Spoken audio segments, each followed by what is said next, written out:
Assalamualaikum warahmatullahi wabarakatuh. Bertemu lagi dengan mata pelajaran Bahasa Indonesia. Kali ini berkaitan dengan materi teks eksplanasi. Pernahkah kamu mencermati suatu kejadian atau peristiwa sosial di lingkunganmu, atau melihat berbagai fenomena alam lainnya? Misalnya tentang kejadian berikut ini. 1. Kebakaran hutan. 2. Demonstrasi massa. Tentunya hal ini tidak asing lagi. Mengapa dan bagaimana hal itu bisa terjadi? Atau bahkan fenomena yang marak terjadi saat ini tentang COVID-19. Mengapa dapat cepat menyebar? Serta bagaimana dapat menyerang tubuh seseorang?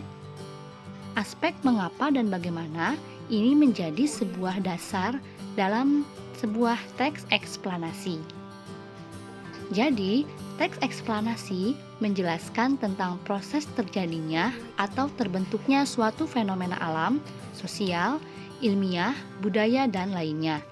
Teks eksplanasi berkaitan dengan proses dan hubungan sebab akibat dengan peristiwa lainnya, dengan menggunakan aspek mengapa dan bagaimana suatu peristiwa itu terjadi. Jelas ya, sehingga tadi dicontohkan pertanyaan tentang mengapa dan bagaimana. Selanjutnya yaitu struktur teks eksplanasi. Terdapat 3 struktur. Yang pertama, identifikasi fenomena berkaitan tentang latar belakang suatu kejadian. Yang kedua, proses kejadian. Ini bisa diuraikan secara kronologis dan bisa diuraikan dengan penyebab. Yang ketiga yaitu ulasan, di mana di dalamnya mengomentari sebuah konsekuensi. Berikut akan diuraikan secara jelas. Identifikasi fenomena mengidentifikasi latar belakang sesuatu yang akan diterangkan. Yang kedua, proses kejadian.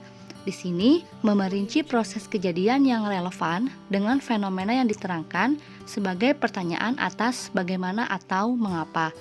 Bisa terbagi menjadi 2 rincian, ada yang berpola pertanyaan bagaimana, di dalamnya disusun berdasarkan urutan waktu. Yang kedua, rincian yang berpola atas pertanyaan mengapa akan melahirkan suatu uraian yang tersusun secara kausalitas atau sebab akibat. Yang ketiga yaitu ulasan. Ini berupa komentar atau penilaian tentang konsekuensi atas kejadian yang dipaparkan sebelumnya. Bisa dipahami ya? Selanjutnya yaitu kaidah kebahasaan teks eksplanasi. Yang pertama, menggunakan konjungsi kausalitas. Kedua, menggunakan konjungsi kronologis. Ketiga, banyak menggunakan keterangan waktu. Yang keempat, banyak menggunakan istilah ilmiah. Dan yang kelima, menggunakan kalimat pasif. Silahkan cermati beberapa contoh dari kaidah kebahasaan tersebut. Dapat dipahami? Terima kasih atas perhatiannya. Wassalamualaikum warahmatullahi wabarakatuh.